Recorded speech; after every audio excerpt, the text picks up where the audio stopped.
Will Hoge at Bush Hall, and I'm really, really excited. Now, you got to London yesterday. Have you managed to see any of our famous sites? We did. We went and saw Buckingham Palace. We saw Abbey Road. We saw, where else? Houses of Parliament. What do you call that area? London. Yeah, we saw all that. So we had Indian food. You've seen more of London than most people that live near London. Is that right? Yes. Good. That is. And you're a bit of a history buff, we hear. So what most excited you about coming to London? I mean, really, it's always just amazing every time that we get to come here, and you realize that, we think things are old back home that are 200 years old, and then you get things here that are hundreds and hundreds of years older than that. So it's just the way the whole city's just built up over time is really incredible. And I think it's done a great job of holding on to the historical parts of it while still being incredibly modern in parts. It's a very nice mixture of those two things. It's definitely moving on, which is a bit like the country music evolution, which we know is happening. Yeah. And you once said in the Rolling Stone that you're too rock for country, but too country for rock. Yeah.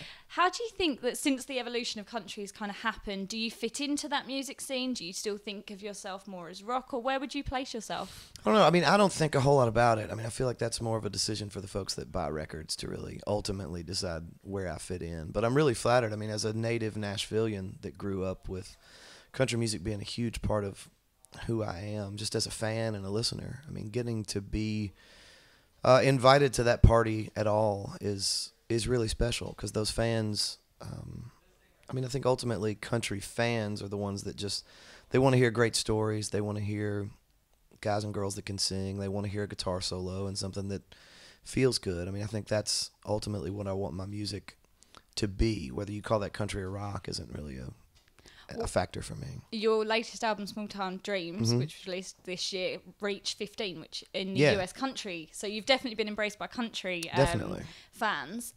Your first single on that was Middle of America. Mm-hmm. What made you pick that song as your first single? I had just written it. We were scheduled to go in and record what ultimately we thought was going to be the first single, which was a whole nother song, which didn't even make the record at all. And I had written that song on a Tuesday. We were going in to record on Wednesday. And I played it for everyone, and we just kind of agreed that it seemed to really fit what we wanted for a single. So we just recorded that and put it out first. And it's gone over surprisingly well. We didn't play it the first show over here because we thought singing about the middle of America in the middle of the UK was kind of a dumb idea. And people were pretty ticked afterwards and came up and made it known. So we played it the next night, and everybody sang along, and so we've played it every night since. So I hope that continues. So you're going to play it tonight, yeah? Ah, you never know. C2C favourite, Vince Gill, played guitar for you at your Opry debut. He did. Which is amazing. And that's a really iconic venue. But what to you makes a good venue, and what's the best venue you've ever played? The Ryman Auditorium in Nashville is still my favorite venue anywhere I've played in the world. I mean, it really has everything that you want, which is a perfect mix of sort of old ghosts and still new sounds and current things like that. I mean, it really is, it's one of the most special places I've ever been. But this place, sitting in Bush Hall tonight, I mean, this is a place that's got a lot of history. Even though a lot of it is bingo history, it still has a lot of cool things going on in here. That's the kind of rooms you want. And the audience is where they're willing to sit and listen when you're quiet, but also get rowdy when they need to get rowdy. And this seems like that kind of place. It is in my experience. Good. Yes, so we're really excited. So you're over here with your band, but we also know you play a lot of acoustic shows on your own solo. What are the main differences, and which one do you prefer? I mean, it's really two totally different things. I think ultimately the shows where I can kind of do both are my favorite. I mean, when I can, and in these shows like this where I've got the band, we're able to play things that are incredibly loud and rocking, and then we can strip it down to just me and a guitar. So I can kind of do both of those things. Whereas if it's just me acoustically, I can't make drum noises or anything like that. So it limits a little bit of what I can do. But then it also makes it a little bit more intimate, and you treat the songs a little bit differently. So they're both fun in their own ways. And it makes you a great performer. If you can do both, then so. you can do both really We'll well. see. Well, we think you're a great Well, performer. thank you. And you're also a great songwriter.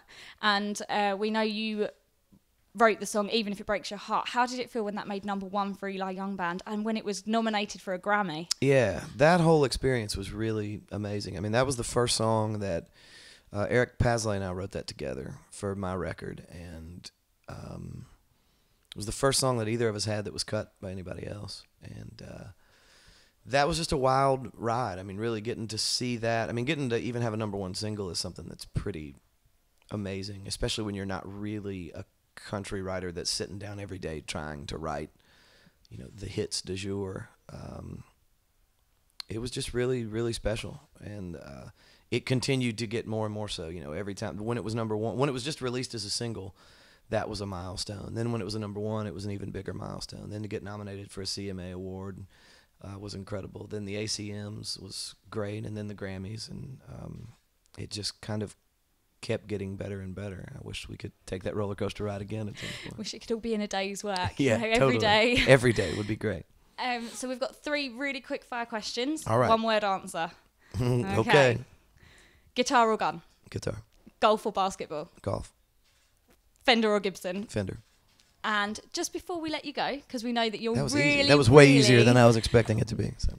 Before you really, really want to get ready for your gig, Yeah. could you do your best British accent for us? It's not very good, but I can do one. It sounds a bit like this. And can you say cup of tea? Cup of tea. Thank you. You're quite welcome. It's been a real pleasure talking to you today. It almost got Australian, I'm sorry. It's Keith Eben. Hey, y'all, I'm Will Hoge, and you're watching CountryBox.